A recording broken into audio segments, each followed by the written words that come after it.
Welcome to Sunday Night Discussions for our 35th episode. That's right, we have gotten to 35, just short of 3 dozen. This is our final episode for this season, and we are so grateful to our audience, you, for your support and for your interaction with us this season. We hope to hear from you over the summer while we're off. Continue to encourage us.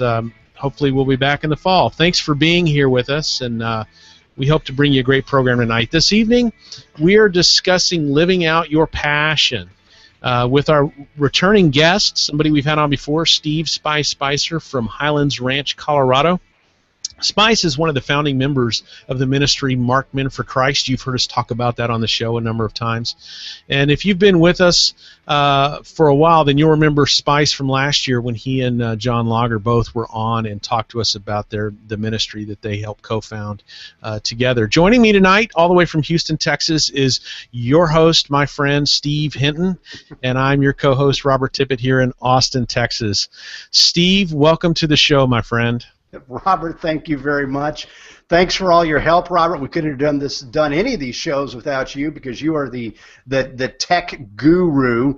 And welcome, world. Welcome to number 35. Welcome to the season finale. And Robert, when I think about it, we've really accomplished something here. In this season, I thought about this earlier, we actually outlasted 2 huge opponents. Oh, yeah? We outlasted NFL Sunday Night Football. We put them down. And, you know, the big one, we outlasted The Walking Dead. Of course. Of course, by the time we get ready to start again in the fall, they'll be right back. But yeah, well, I think the only concern I would have is if 24 ever came back with Jack Bauer on Sunday night. You know, that would be a hard-pressed one. Well, I'll tell you, Steve, tonight is pressing on me. A lot of people don't know that the Sunday before Memorial Day is like Christmas for me. I got up this morning and watched the Monaco race, watched Rosberg win that in a fluke, which is usually the way it's won. Then Juan Pablo Montoya won the Indianapolis 500 today, and of course right now the Coca-Cola 600 is playing, and of course I'm here with you. So just so you know, you're in the best place. You're interrupting my Christmas, but that's okay. That's great. I'm glad to be here. I don't know if I ever told you, but I actually saw the Indianapolis 500 once. Live. You know, we were in northern Indiana for 8 years, and we had a guy who went down to Indianapolis every year, and it was rained out on Sunday. And it was 2.5 hour drive, so he and his wife drove back down there on Monday. It was rained out again. So on Tuesday, his wife said, "I'm done." Yeah. So he said, "Steve?" I said, "Well." Yep. So I actually caught it. On that note, yes, it is Memorial Day, and so we want to encourage our audience to look around in their lives, think about the veterans they know, thank them for their service, and also thank the families who lost fathers and sons and wives and daughters in any of the operations by the United States. We really want to honor their sacrifice. Definitely. So, you know, plug for that. But it's been a good season. Robert, when you think back over the season, what have been 2 or 3 really good shows that just come to mind? You know, it's interesting, Steve, that you should ask me that. I actually think season 3 is the best we've had yet. Our season started off with a bang with Michael Cusick. That first episode with Michael, talking about his book, which was Surfing for God. A great book, recommended to our guys, and it just really set the tone. Gary Zustiak, it was awesome to have Gary on. Gary, as you know, is one of my favorite professors from my days at school. So it was exciting to have him on, and it was really good to talk with him. And, of course, the last couple of weeks have been great. I mean, we had Trahan on last week, Ross Trahan, and Ross gave us a great conversation about his business and working in the business world for the kingdom of God, which is awesome. And then, of course, I'm pretty excited about tonight. We got Spice on. So. And I think there's a connection there, actually, to our first show. But it was good. A number of things come to mind. Church planner Ken Kayskamp from California. Oh, yeah? That guy is a bundle of energy, and my heart is still pounding from that show, 6 weeks ago. That's right. It was really good to have Terry Boland on, which which is really kind of our bread and butter. Why do we want to do this thing? This program is to answer questions about God and the kingdom for people. His discussion on evidences, yeah. And he did a great job just bringing up why we can trust the Bible. I would agree, Robert. I think we had a regular viewer from Ohio talking about that first show with Michael Cusick, and the viewer said that was probably one of our best shows of all. I've had several folks who have contacted me since, and they've forwarded that one on to guys who needed that conversation and that talk, which is good. That's good. Now, we've got a connection tonight with our special guest. Yes, Steve Spicer. We had him on last year with his fellow co-founder of MarkedMenForChrist. Well, Spicer and Michael Cusick know each other from their different ministry pursuits, ministry passions there in the Denver area. Right. So you and I probably just need to shut up and I usually say throw the ball, and we actually have a football player on the other end. He's probably a Broncos fan, and we can forgive him of that. But Steve Spicer, the ball is in your court. It's on your side of the field. Run with it. Tell the world who you are. Welcome to the show. Robert and Steve, thank you. And there's a lot of pressure tonight that I'm feeling from you two guys. It's been such a successful season. Season 3 has been, as you just stated, your highlight over the past 3 years. I don't know. I guess I was on season 2. Maybe 2 wasn't so good, but I'm excited to be here on 3. Well, we asked you back. That's a good sign. It's great to have a do-over. It's great to have a do-over, and to be the closer. There you go. For the season you're kind finale. Of we had Cusick at the beginning and Spice at the end, and everything stuck in between. Well, we need to get fired up then, because tonight needs to be a big night. There you go. Passionate. Well, tell us your story as to who you are, what you're doing, how you got here, what God is bringing to the world through you. Oh, that's great. Well, just a quick background, and maybe some of your regulars remember when I was on with John Lager, but I'm 55 years old. I was born in Wisconsin. My family moved to Florida. I grew up on a ranch in Texas, believe it or not, at about age 12. Yeah, just south of where Robert lives. In between New Braunfels and Seguin. And this is back in the early 70s, mid-70s, and times were good. It was a great time to grow up on a farm ranch. We did some tilling of the soil, raised cattle, and I just had a great time. I was actually the vice president of Future Farmers of America. Wow. I actually ran for president in my high school at Future Farmers, but it was between myself and a blonde-headed girl that lived on a farm about 3 miles away. And now you got to know the demographics of Future Farmers of America. That club in high school, it's about 95% males. Right. And so when you have a beautiful blonde, senior in high school against this guy, I mean, who do you think won? Hello, Mr. VP. Oh gosh, yeah. So it was great to play second fiddle, and I learned a lot. Very humbling, by the way, very humbling. But growing up on a farm was great, because you really had to. Tonight's topic is about passion, and to do the amount of work that's required, and many of your listeners probably grew up in an environment that was an agricultural base. You had to work all the time. It just required a lot of manual labor, and so I had to be passionate about raising pigs. Pigs was my thing. I at one point had over 500 pigs on the ground, and that's a lot of work. Wow. It's a lot of smell as well.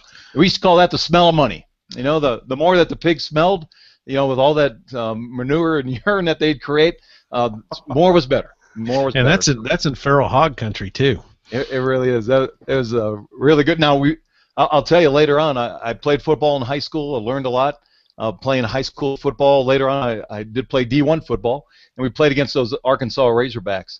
And my wife had a pig, and my wife was a Razorback fan. So I don't know if she's watching tonight or not, but. Anyway, go ahead. There's a sensitive topic there. Sweet. Yeah. All right. But growing up on the farm, I learned a lot. And one of the things that my father taught me was to have a strong work ethic. And he really taught me 3 things, but one of the 3 was to have a strong work ethic. The second one was to have a positive mental attitude, so he ingrained that in me. And the third thing was how to manage money so money doesn't manage you. So those 3 things were, this work ethic, this positive mental attitude, and how to manage money, again, so it doesn't manage you. Those were 3 life teachings or core elements that I could stand on But one of the things I yearned for growing up was just to be loved. I mean, I was, as the only son in that family. I had two sisters, one older, one younger, so I was the middle child. And I was a great worker. I was a zealot for work, because what would happen every time I would work, I could come back to my father and I could tell my dad, look what I did. I put up this much fence line today, or I cleaned out this much of the the cattle pens, or I cut down this amount of brush, and Dad, are you proud of me now? And I always was yearning and seeking my father's affirmation. Right. And it was never enough. It was just never enough for me. So I began to look for those fatherly affirmations in other places. High school, right? I mean, in class, I already mentioned Future Farmers of America. I wanted to be the best, right? Mm-hmm. I wanted to win the awards. I wanted to be the president. I wanted to get those affirmations. I joined FCA, Fellowship of Christian Athletes, and I did achieve, being the top of the class there. I was the president of FCA my senior year. But football in high school really became the place where I received a lot of affirmation. Mm-hmm. I was the biggest kid in my high school. There are other big kids, no doubt about it. You're still a pretty big kid. Well, thank you. And hopefully you're referencing the child on the inside. But oh, you're just big. Well, thank you, Steve. Actually, when you get to be my age, though, tall is probably the better way of putting it. I'm tall. So, just kidding. So, my high school football coaches really became that kind of fatherly image. They're 15, 20, 30 years older than I, a 17, 18-year-old high school, junior, senior. And so I would play for their affirmations, and I'd play for the applause. I'd play for the awards. I was, recognized as being the Iron Man of my high school, which means the best athlete out of all the sports. I received a D1, college scholarship. And I had 5 different scholarship offers. Folks would recognize, the Air Force Academy as one, nationwide, school that offered me a scholarship. University of Houston, right, offered me a scholarship, and they were the Southwest Conference, champions the previous year when they offered me that role. And Texas Tech offered, a visit. I never took the visit, so I don't know if they would have offered me a scholarship. But I ended up going to Rice University, and I picked Rice because it was the toughest school academically. And I knew that if once I graduated from Rice University, that it would mean something. I would be right, recognized, because I worked so hard to earn that degree. And so I accepted their 4-year scholarship, and here I am. And one of the things I realized when I got to this school is, I may have been the biggest kid in my high school. I may have been the best athlete in my high school, but at the D1 Division I college football game level, that everybody else in my class, the other 25 recruits, they too were the Iron Man of, so to speak, of their high school. They too, were the best athlete. That's right. They were also big kids, and all of a sudden I didn't feel so big anymore. And like, wow, fear came over me, and I learned how to be a man who would wrestle with fear. And what I mean by that, and feel free to interrupt any time, but fear, when you're in a physical environment, a controlled violence environment like college football is, they recruited me to be a lineman, a defensive lineman. And you can't see me on this video, but I'm 6'3.5", and when I was recruited, I only weighed 235 pounds. And folks are thinking, wow, that's small. Now, first, let's go back. That was 30 years ago. Right. But it was even small 30 years ago. The average lineman, in 1980. Early 80s, 1978 to 82, was about 265. So 275 was starting to get big. 285, 300 was enormous back then. But 265 was the average. So it was already 30 pounds lighter than the average. And so when I'd line up and we'd start hitting each other, it's like, wow, these guys outweigh me. In most cases, they were stronger than I was, and they're faster than me. And how am I going to receive those affirmations? Right? I didn't want to be shamed. Right? I needed to play, and how am I going to receive those affirmations from my coach and from my peers and even from the press? Because when you get to the college football game, press releases are a big deal. And so I really had to tap into my passion of the desire to be affirmed, to be the best, and with this fear. And so I had to learn how to overcome fear, and that was with I call it click, in my brain. And a football play only lasts somewhere between 3 to 6 seconds. Right. And so for those few seconds, I would just kind of go crazy in my head, because I knew if I didn't hit them harder than they hit me, I was really going to get hurt. And so I learned to overcome fear by getting a little crazy, in my head, so that I could tap into the power, physical power inside my body. And it worked pretty well. It worked pretty well. I played all 4 years. I played in every game. I lettered. Received an NCAA letter 3 out of the 4 years. You have to play so many quarters to receive a letter. And, I lettered 3 out of the 4. I traveled as a freshman to every out-of-state game, and, we did quite well. Our best year was my junior year. As a matter of fact, if you show that one slide, Robert, I think you can see a picture of me playing in the game. And this was taken by the press, and it was published in Texas Football Monthly, and it shows me blocking for the running back. Now I'm 78 there, and we're playing the Baylor Bears. And at that time, Mike Singletary was the middle linebacker. Now, for those of you that aren't football fans, or maybe those of you that aren't as old as I am, you still might recognize Mike Singletary. He was the head football coach for the San Francisco 49ers several years ago. But Mike Singletary's in the Hall of Fame. He's a Hall of Fame linebacker for the Chicago Bears. And this guy is known for his massive hits. As a matter of fact, Mike Singletary was smaller than me. As a matter of fact, he was smaller than most linebackers, not only in college, but in the NFL, and he carried so much respect. He received so much press. As a matter of fact, he received the kind of press that he cracked like over 13 helmets, while in college. I think it was 13, may have been 16. But he was known as a helmet cracker. He would hit so hard from this little body. And so I was right there. I'm an offensive guard.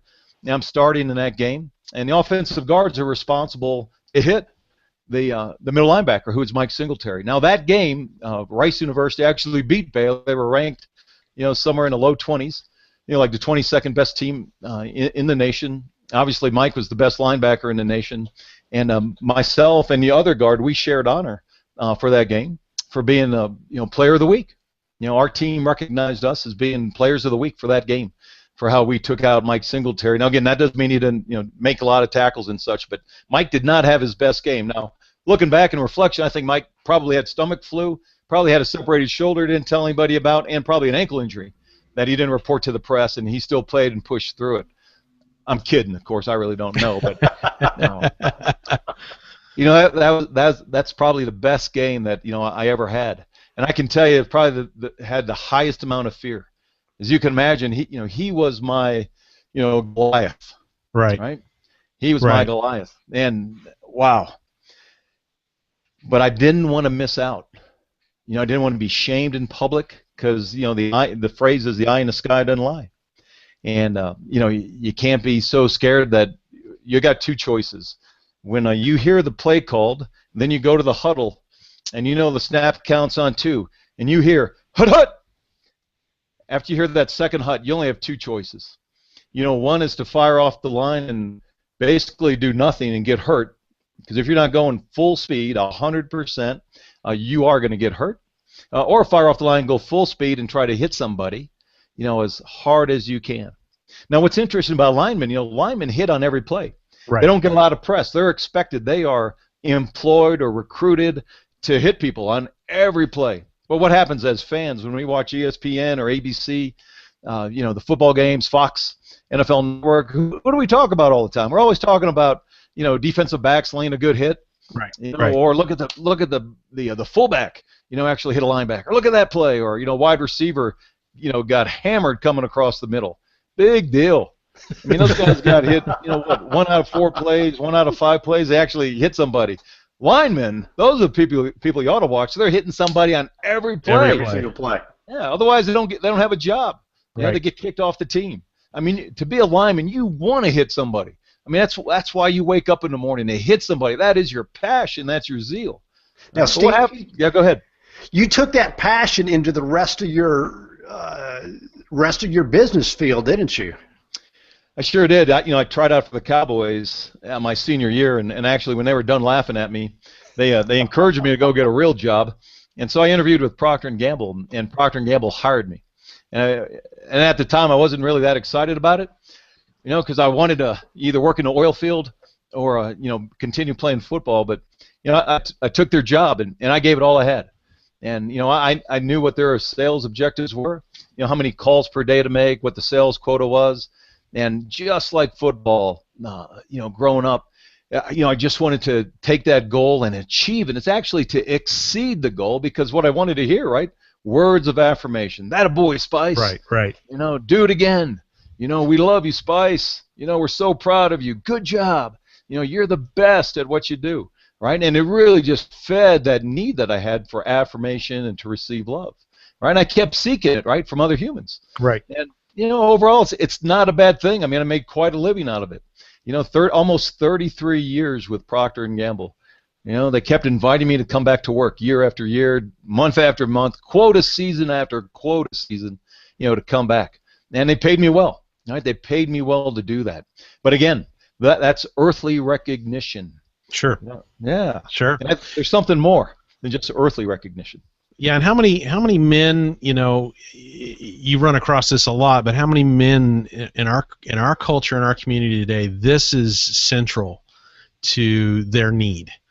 It is some kind of affirmation, that kind of attaboy from somewhere.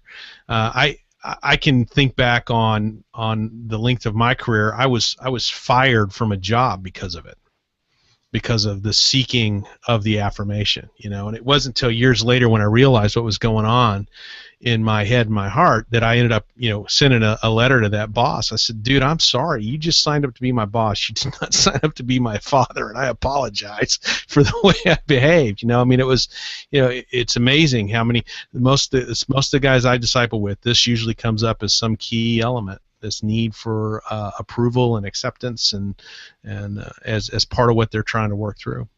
Yeah, and I think while we're at it, and I don't want to digress too much because you've got so much I want you to share tonight, Steve, but what you touched on, have been touching on, Robert just really kind of shined the spotlight on, is one of the reasons why we wanted to get you in here tonight, because there are so many men in 2015, especially in the Western culture, especially in America, who grew up in situations like yours, and even worse, with no father figure or multiple father figures in and out, or maybe a dominant mother figure or something, and they really have no clue as to who they are, or how to be a man today. And therefore we've got guys in late 20s, 30s that sometimes are still living at home, not doing anything, not going any place.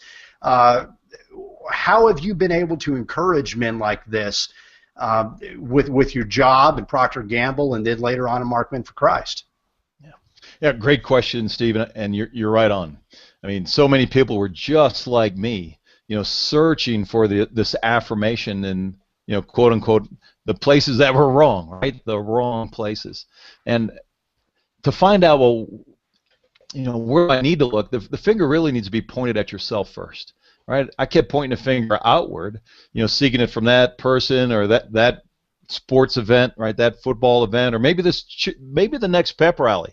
I could find enough affirmation, or maybe it's through my girlfriend, who later became my wife, and thank God she does give me a lot of affirmation. 38 years later, she still loves me. I love that. But, how many times, how much energy did I waste, how much time did I waste seeking it on this horizontal plane? Right. And really the finger needed to be pointed up, up to heaven. And it took a lot of pain in my life for me to realize that I had to move this horizontal finger to a vertical finger.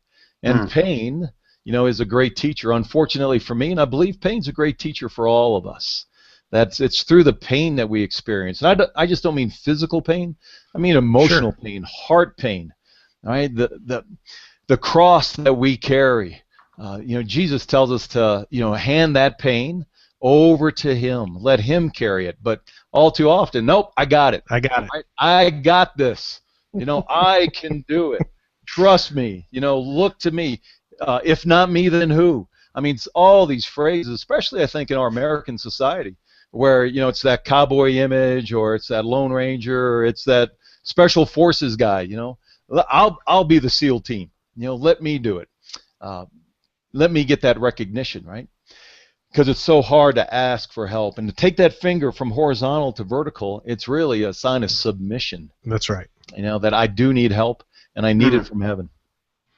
Yeah, it's funny. When I came out of my phase one a little over a year ago from Mark Men, was in a meeting with some of the guys. Steve was there actually, some of the guys who were at that weekend, and I was, as you know, when I went to that, I'd been laid off from my Fortune 500 company, and was trying to figure out what I was going to do next, what the Lord wanted to do next in my life. And I had a job offer coming back from Dell to come back to work for them again, which was exciting for me. But even knowing that, I was in some kind of anguish about, what if they don't give me the pay I'm asking for? What if something's not right here? And it was fascinating to me to walk through a process with the guys, and basically what came out of that was, I got this, and the I got this was not I got it. It was the Lord above saying, dude, relax, I got it. Let me handle this. My burden is easy, my yoke is light. Come do this my way. I'll show you how to carry this. Right on. And isn't it interesting how God, I think, our Father, right, who's a loving Father, right, just continues to try to get our attention, His children, both, His daughters and His sons, Sure. Trying to get our attention. And sometimes He has to turn up the volume a little bit, just maybe in a human sense, right? If He's whispering, I can't hear you.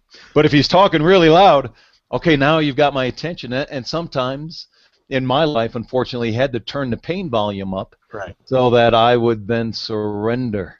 Right. Yeah, it seems like C.S. Lewis, the great author, British guy, said something along the lines of pain being God's megaphone to reach us. So I think there's some credibility to that. When I sing "He Touched Me," I mean with a 2x4. Upside the head. Now, Steve, we're talking about passion, and part of the angle is for guys, for men, but for ladies as well. Now, whether it's Marked Men for Christ, and I want you to get to that here in a little while, or it's your leadership there in Procter & Gamble, how would you direct people or help people to finding their passion, their whatever that is, or how they develop it, and then live according to that passion? What are some things that you would say, that you would teach, to help people get down that path of finding their own passion?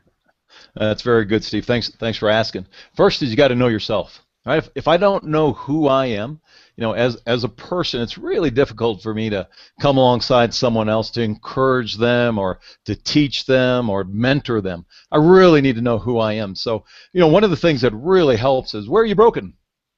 How is your heart broken?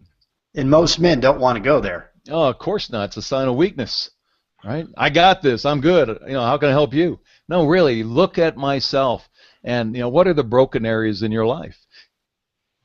Now, again, I've never been an alcoholic, but what I understand is that in AA, some of the greatest teachers, facilitators in the AA organization are former alcoholics. Right. Right? The broken man or woman, right, who has overcome that disease, who understands pain, can now help others who are currently in their pain. Right? It's a very simple model, logical to understand. And why would that also be true for me? Now, I'm not an alcoholic, I'm not a drug-holic, but what is my ism, right?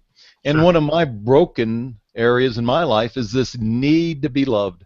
I just got this great need to be loved. I just want to be loved. Wherever I go, I just want to be loved.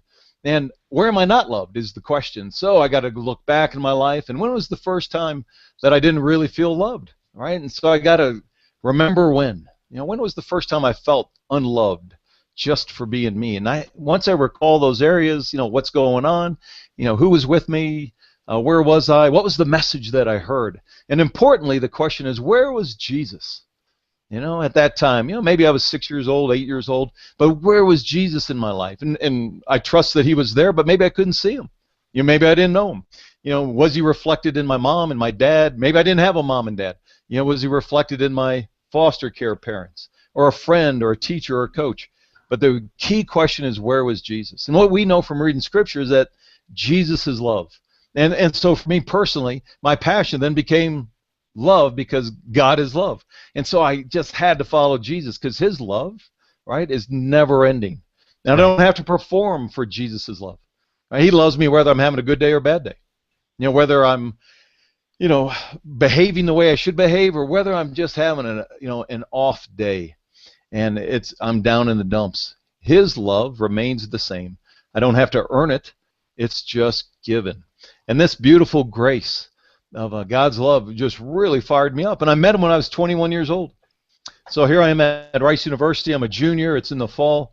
And I was invited by 3 other football players to come to this, church thing. It was a movement of the Holy Spirit. At the time, it was called Maranatha. It came onto the Rice University campus. And I remember walking into this first meeting, and I was just stunned. And what I observed were, young ladies and young men, and they were in community with one another. They were actually hugging and laughing and socializing, and there was nobody focused on any kind of sexual efforts. Right? There was no next step that was obvious to me. And I've been to a lot of parties at this point. Whether it was high school or college, I've seen a lot of things. And this was so different that there is this relationship taking place between male and female, and everybody has this level of joy. So I went back 2 more times, so a total of 3 times, because I kept going because I just felt this sense of love, although I didn't know it at the moment. It was the presence of the Holy Spirit, which is God, and I just felt God's love in that room. After the 3rd night, again, I'm age 21, it's about 11 o'clock at night, and these 3 football players knock on my door. And I look at the window, and it's these 3 guys, and I open up the door and let them in, and ask me one question. Hey, Spice, you've been going to these meetings, and you've been going to church your entire life, but have you ever accepted Jesus into your heart? And I had no idea what they were talking about, and so they kind of explained it to me. This personal relationship where you can actually relate to Jesus. And so I said, yeah, man, I want that. And so I sat down in a chair, and these 3 guys prayed over me. And again, there was no lightning bolt that took place in my dorm room. But I could just sense that, man, my heart just changed, and I just received Christ in my heart. And from that moment, my life changed. I mean, radical change. And my wife, who's probably listening to this broadcast right now, was dating her at the time. We weren't married, but we had been dating for a number of years. And I remember I called her and said, like the next day, something just happened, and I don't want to be an oil field worker anymore. I don't want to work for a bank. I want to become a priest or a pastor. I gotta go do this. And she said, hold on there, big boy. That's not the guy I know. And over time, but I knew I had this passion for Jesus in my heart, and it changed me. Now, coming out of that change, let's fast forward. So now I'm working for Procter & Gamble, and I join a church. I become a leader in a church. I'm leading small groups. My wife and I are doing this together, and we're really involved. And I get promoted a couple times with Procter & Gamble, and I'm in my church, but I'm still following Procter & Gamble. It really is number 1 in my life. Church and Jesus, they're probably number 3. My marriage is important. Sometimes marriage is number 1. Sometimes Procter & Gamble, my work, is number 1. And I get promoted over and over and over, and I'm setting my sights on climbing that corporate ladder. And what we find ourselves, as a family, we're now living in Cincinnati, Ohio, at the world headquarters of P&G, and everything's going great. I'm about age 30, and I just got this big promotion. I get promoted to move out to Colorado, and move out to Colorado, get a big office. I actually have two secretaries sitting outside my office. I mean, they open up my mail for me. They take messages over the phone. I mean, I'm a big shot. That's feeling really good. And I'm running, almost half of the U.S., the western half of the U.S., and everything's good. And I've got 2 sons, and at this point, both my sons are doing pretty well. My oldest son's disabled, and my wife, he's got some unique learning disabilities, and my wife has set up a support system for him. And Procter & Gamble calls me and says, "Hey, we got another promotion for you, and we want you to move back to Cincinnati." And both my wife and I really struggled with that, So we're praying and trying to figure it out, and at this point, I'm more involved in men's ministry now than ever before. I've now spent about 4 or 5 years in men's ministry, and there's something special there about serving men, and so we're established in our church. I'm a leader in men's ministry. I'm actually the co-director of a men's ministry, event at my church, and it's becoming regional now. It's starting to grow, but boy, this call for Procter & Gamble is just coming, and so we prayed, and we heard Jesus say, "You need to go," and so we shut everything down and we moved to Cincinnati. And I'll speed up the story here, but in about 3 months, life went from this bright, shiny star to just a dark cloud. And I had even a bigger office now at the world headquarters. Things are looking pretty good. But when I would come home, I bought the nicest house in the neighborhood. How they build model homes? Well, I ended up buying the biggest model home in the neighborhood. So I have the nicest house, the biggest house. I bought my wife a convertible car. I bought that for her because, money brings happiness, right? I bought my kids the nicest bicycles that you could buy. They're in fourth and fifth grade at this time. But I'd come home and there's like a gray cloud, a dark cloud over my house. Sure. And what's happening on the inside is a lot of pain. And the only one that's happy out of the four in the family is me. Because I'm chasing, promotion. I'm chasing more status, more recognition, more affirmation. I'm getting loved, by my employer. They're giving me everything I need. Oh, Spice, you're the best. Do it again. But my wife, she's very unhappy. As a matter of fact, she's clinically depressed. So she's seeing a psychiatrist, taking medication. My youngest son, he too is clinically depressed now. He's dressed in all black. He changed his outfits, his clothing. He's all kind of gothed out now. And so we got problems with him. We're seeing counselors for him. And remember, this has all happened within about 100 days of our arrival. Right. I mean, just a radical shift. And then my oldest son, who's got these learning disabilities, he was never abused, at his former, elementary school. Everything was just great. He grew up with that class. But, now, at his new school, in the boys' bathroom, he was forced to lick the toilet seat. And, my world is radically rocked. And it's like, hey, God, we prayed about coming here. Is this what you had planned for us? And I'll end this portion just by telling you that it brought me to the lowest part of my entire life as a man of God, as a Christian. And so I went on another men's retreat in Cincinnati, Ohio. I remember talking to the pastor that led that, and he basically said, God's got something for you in the midst of all this pain. And I went to a Procter & Gamble meeting later that week, and I talked to somebody, and I wanted to demote myself. And so I made a contact of a manager back in Denver. And I said, hey, how about if I demote myself and I come back and work for you based in Denver? And that person said, yeah, we'd love to have you. Got on a plane to go back to Cincinnati after that meeting. I called my boss and said, hey, I'm going to demote myself because this is not working out for me. I'm sitting on a plane I'm flying first class. And the guy sitting next to me, I'm holding up USA Today, and the headline of USA Today says, a woman in Texas prison to be, murdered, not murdered, executed. And that guy makes a comment about the headline on the USA Today in first class, and I said, man, the way you're talking, you sound like you're a Christian. You a Christian? And he goes, yeah, not only am I a Christian, I'm a pastor. And of course, it went right to judgment. I said, a pastor, what are you doing in first class? Right, and he goes, right. All filled with judgment. He goes, I don't know. He goes, I don't even know why I'm flying to Cincinnati. He said, we were in Nashville, Tennessee when we boarded this plane, and right before, my flight was about to take off for South Carolina. Now, they rerouted me to Cincinnati, and they put me in first class, and I'm connecting to get to South Carolina by flying north. He goes, I don't know why I'm here. And immediately, it hit me. And I told him, I don't know why you're here, because God put you here. Pastor Larry Peebles is his name. Said, I need you, brother. And here's what's happening. And here's what Larry told me when that plane landed. He goes, Spice, this job, this big promotion you have, and this big house, and the fancy cars. He said, and all this affirmation you're getting. He goes, those are gifts. Those are gifts from God. And Jesus just wants to ask you one question, and that question is, do you trust Him enough to give the gift back? And if you give the gift back, that doesn't mean you won't be blessed with 100 more gifts. He just wants to know, do you trust Him enough to give this gift back, this job that you carry? And I said, brother, I do. And I went in the next day, handed my job back to Procter & Gamble. A week later, here's what happened. They called me into the senior vice president's office. They said, Steve, we hear you. Now, here's what we're going to do for you. We're going to let you keep your current job. We're going to allow you to do it out of Denver, Colorado. I was running the eastern half of the U.S. at the time. We'll let you do it out of Denver. You're just going to have to, fly on airplanes longer than you have had in the past. But we'll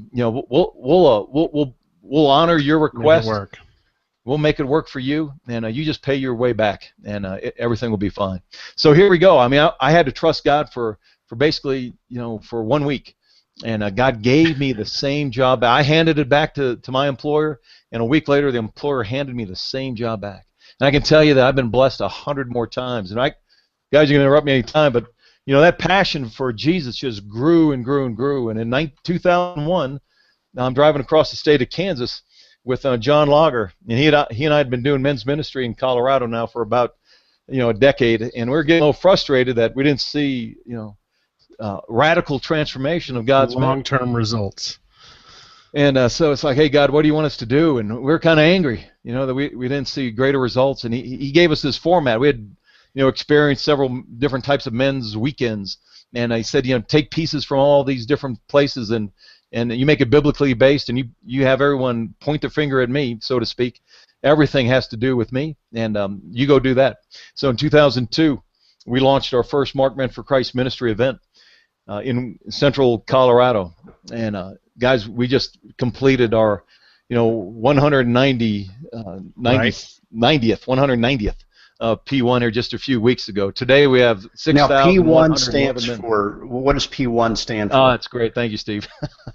Yeah, P1 stands for Phase 1 Weekend Experience. So it's a 44-hour experience that typically starts on a Friday at 5 o'clock, ends on Sunday at 2 o'clock. And here's what happens. For the first 24 hours, we work on pain. We work on what are the 5 pain areas in a man's life? Anger, fear, shame, deceit, and losses or sadness over the losses, what you've lost on. Right. And what is God telling you through that pain, through those 5 core areas? And we seek to know Jesus in the pain, and then we ask Him to heal us, right? From the fear, from the anger, from the deceit, right? To transform us, and we do that work. It's experiential, so we don't sit around and talk about it like the 3 of us are. We create a safe experience for men to experience, what it was like to be angry, what it was like to have this fear. And for many men, they just experienced that hours ago or days ago. It's something that's recent. But for many, that's something that I've actually, when I've talked to people about this before, that's actually something that I've said, Steve, that when we think about Marked Men for Christ, it's not a deal where guys, and there's a ministry for women as well, but it's not a deal where you just go in, grab a desk, and sit down and listen to somebody go on and on and on and on and, take notes. It's experiential.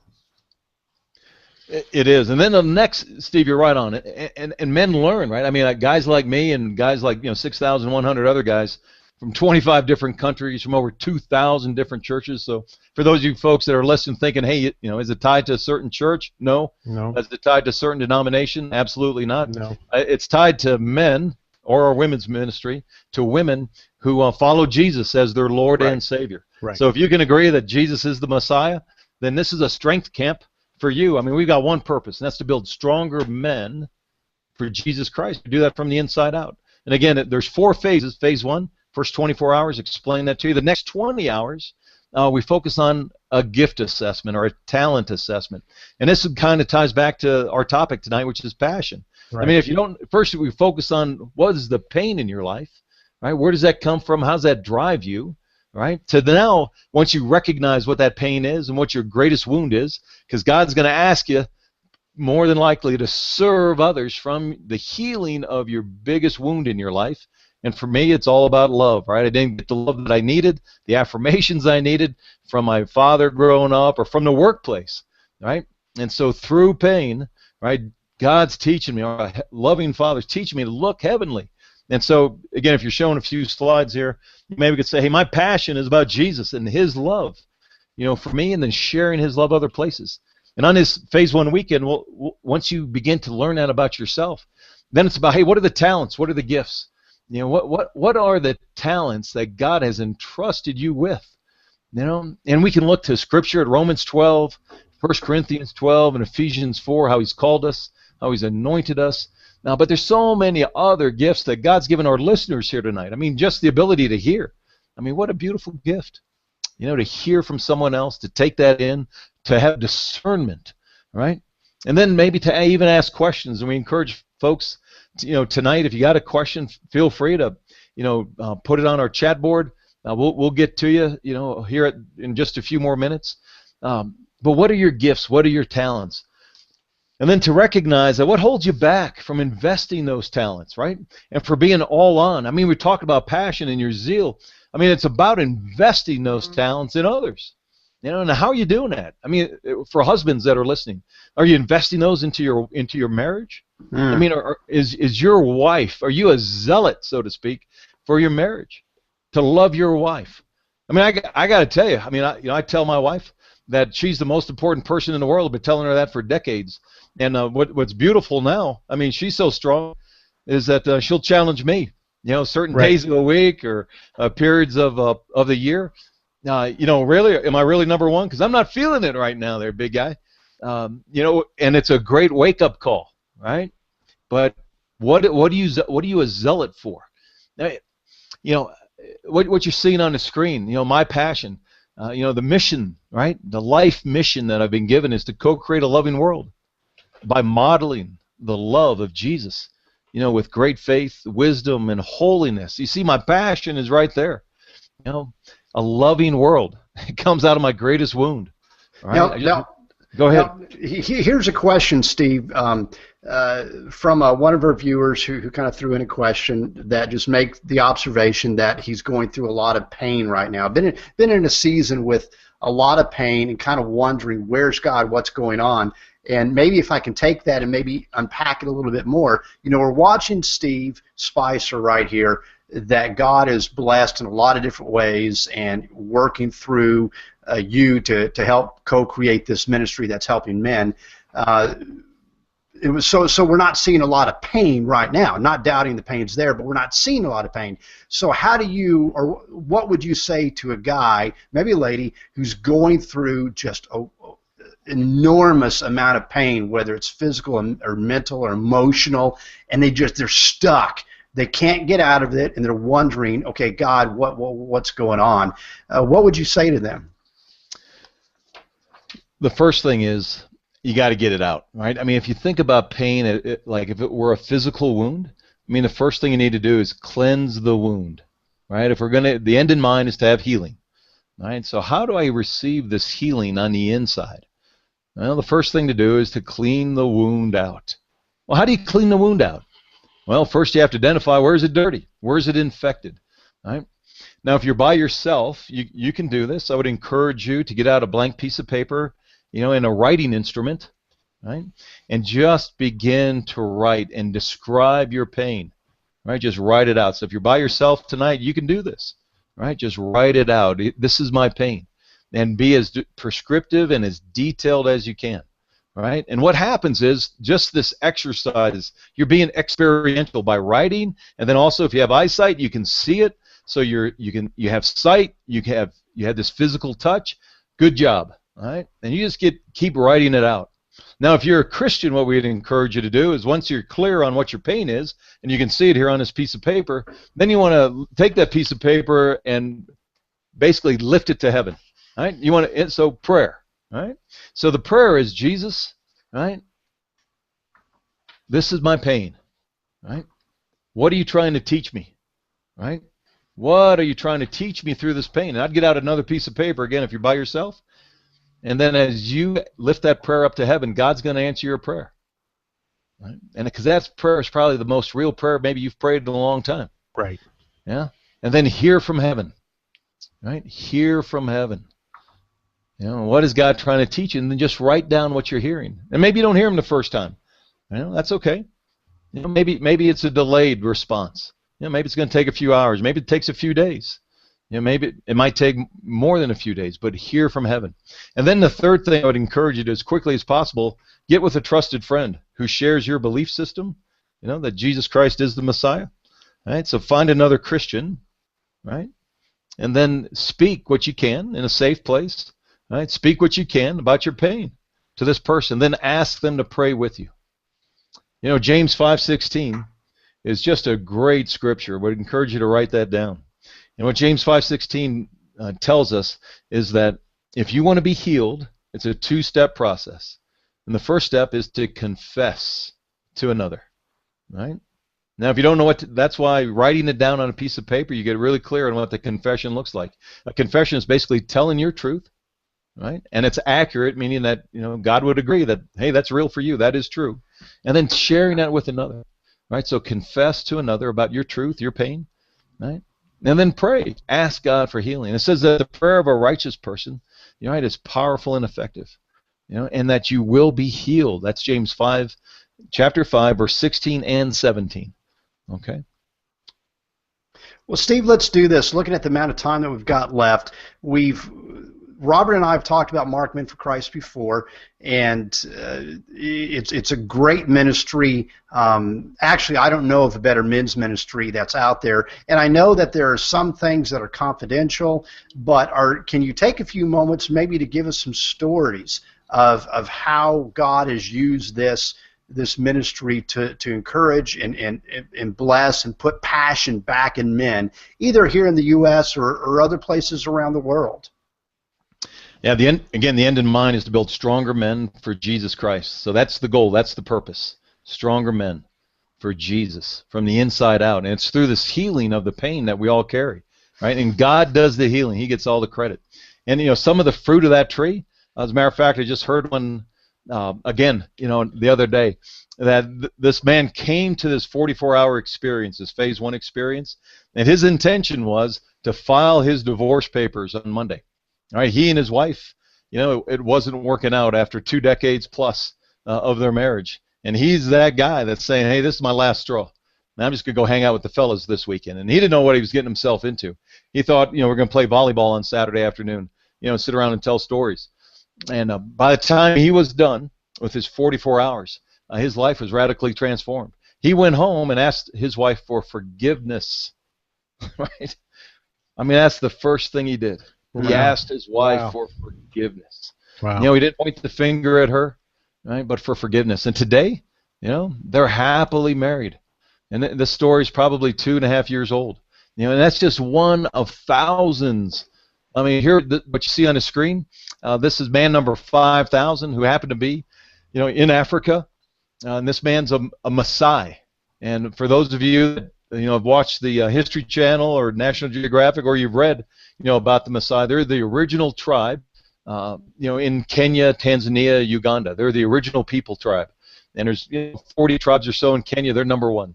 And they're herdsmen, and they're also, trained warriors, meaning that their tribal customs, are, if you want to become a man, you go out and, you kill a lion. And, that's pretty manly. I mean, we don't have that tribal custom here in the U.S.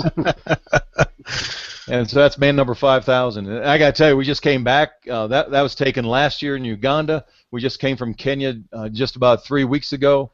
We were there, and we had over 33 Maasai Christians that were on our phase 1 or 44-hour weekend experience. I got to tell you that they have the same pain in the Maasai tribe that we do in New Jersey, or in Chicago, or in California, or in Western Europe, right, or in the Caribbean. I mean, fear, anger, sadness over the losses in their life, shame and deceit. And why is that? Well, I mean, because Scripture tells us we all have one Father. Yeah. Right? And, we're all created in His image. So on the outside we look different. We might talk different, different education levels. But on the inside we're the same Dad. And here we are today. Over 2,000 churches. We have men from over 2,000 different churches, over 24 different countries. And our goal is to get to 100,000 men. So if there's some men listening tonight where some of this sounds appealing, would encourage you to go to our website. Yeah, I was going to ask, people keep hearing about this. Where can they find more information about it? Yeah, just go to MarkedMenForChrist.org, and that's our website. We got a lot of YouTube videos. You can click on different YouTube videos. We have YouTube videos about testimonies from men from around the world. We have wives talking about their experience, after their husband came back, from the weekend. We got at least 3 of those, on the website. So there's a lot to learn. We also have the next 10 phase 1 experiences listed. I do want to say, after your phase 1 experience, it doesn't end there. You have the opportunity to continue. There's a reason we call it phase 1. Right, yeah, there's several phases. Right on, Robert. So there's a phase 2 experience, which you can either do the short version, which lasts about a day, or you can do the 10-week version, and then you can continue on after that in small groups, which we call soul groups, in the phase 3. And these groups continue to meet, week after week after week. Again, we're doing our training to become stronger men. I mean, being a former athlete, the only way, you got to be physically strong to play football. You don't get strong by playing football. You have to go to the weight room and get your workout in. Stretch your muscles, right? Push your muscles, and then get back out on the field. And that's what these small groups, phase 2, phase 3, are all about. We're that weight room for God's men. Part of what amazes me is these weekends, the phase 1 weekends, and even a lot of the short P2s are completely volunteer. A lot of the costs and overhead for doing these is taken up by the men who have been through a phase 1, have been through a phase 2, or in a phase 3, and really are committed to helping other men, just like you found yourself with John Lager years ago. And that part was amazing to me. It was a critical tweak in my own life, because part of what was going on in my career was similar to what you were dealing with. Is I was asking God at 45 at the time, do I want to spend the next 20 years making PowerPoint decks and spreadsheets? Is that really what I want to do with probably the 20 most productive years of my life? And when I walked away from Marked Men for Christ, Christ got a hold of me and said, you can make PowerPoint decks and spreadsheets. You're really, really good at it. You can make good money doing that, and you can afford weekends to go help guys go through what they need to go through, what you've been through. And we have men like that throughout this ministry now. Well said, Robert. So we're about to wrap it up. Remember, the topic here, just to summarize, is all about passion. Or the biblical term might be zeal. What are you a zealot for? Filled with zeal. What are you passionate about for? And the first step is to find out, well, what's your pain? And where's your pain? Because typically our passion or our zeal is going to come out of the healing, of our greatest wound. And once you identify that, then what's your gifts? What are your gifts? Your talents from heaven? What are your strengths? And then you put that together to form your mission. And this becomes your life mission. Then you want to live that out. And the title was "Hit Somebody," right? Right. And you want to take that mission and you want to make contact, right? You hit somebody, make contact with someone else, and you want to do that. So we don't want to be in isolation. Tonight, obviously, we're hitting somebody across the web, or across the internet, or maybe folks are watching this, in arrears later, this in the future, in the weeks ahead. But you want to make contact, and for you married men, make contact with your wife. Go out and love her. If you're a father, hit your children in a good way. Hit them with love, right? Hit them with joy. Hit them with a hug, right? Make contact with others. And if you're a pastor or a priest, or a church member, be in action, right? We've got to make contact with other people to live out your mission. And maybe that's a good way to indeed close it down, Steve, an encouragement for men, because there are so many guys in our culture, again, who are just, they're alive. Their bodies are breathing, but their soul is just shriveled up. And firstly, they need to know Jesus Christ. And we have not talked enough about this, but wanting everybody to know that Jesus is real and He loves you very, very much. But being able to encourage men that God created you, you are unique. And there's a passion.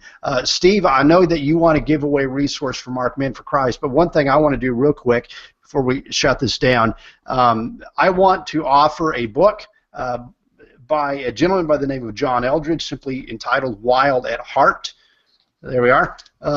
First person that types into any one of our mediums, Facebook, blog, Google Plus, or whatever, that says, Hinton, I want the book, we'll send it out to you. But I also know that Steve, you wanted to offer a resource or or something along the lines of the phase ones. What's that about, Steve?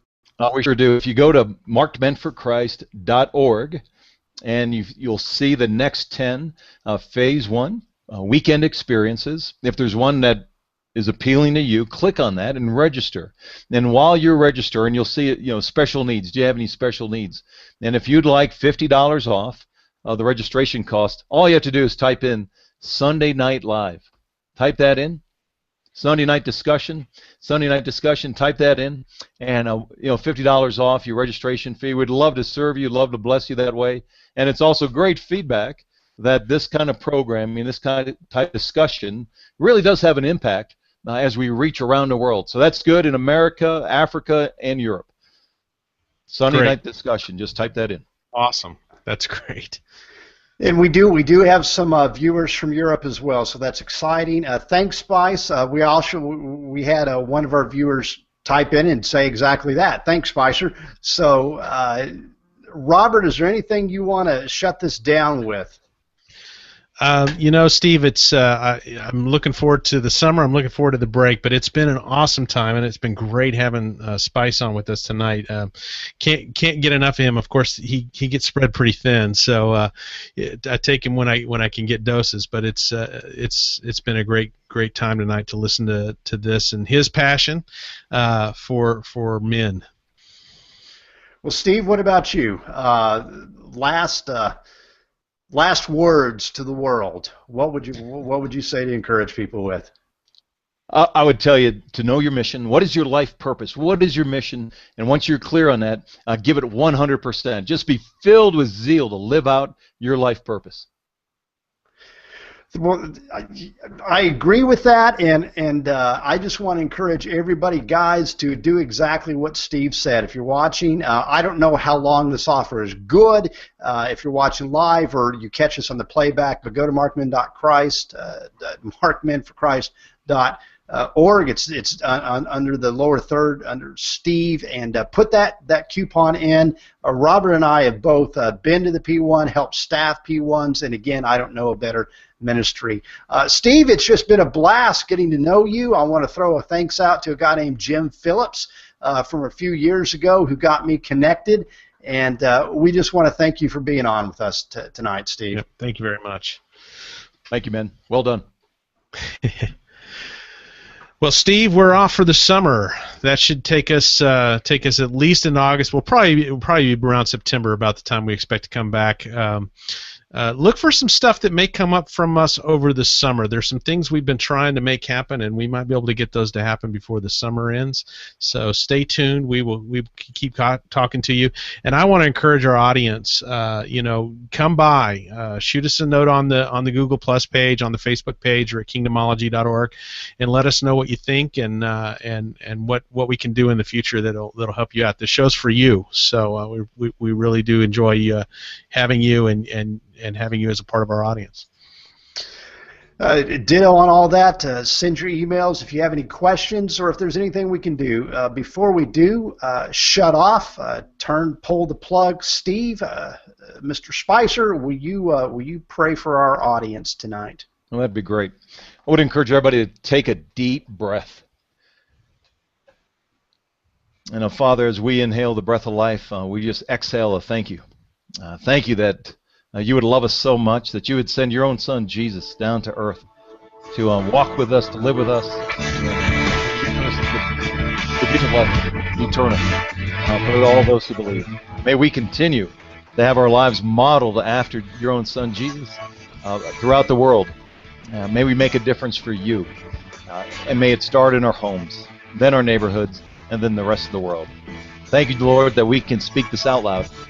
We pray this in your name, Jesus. Amen. Amen.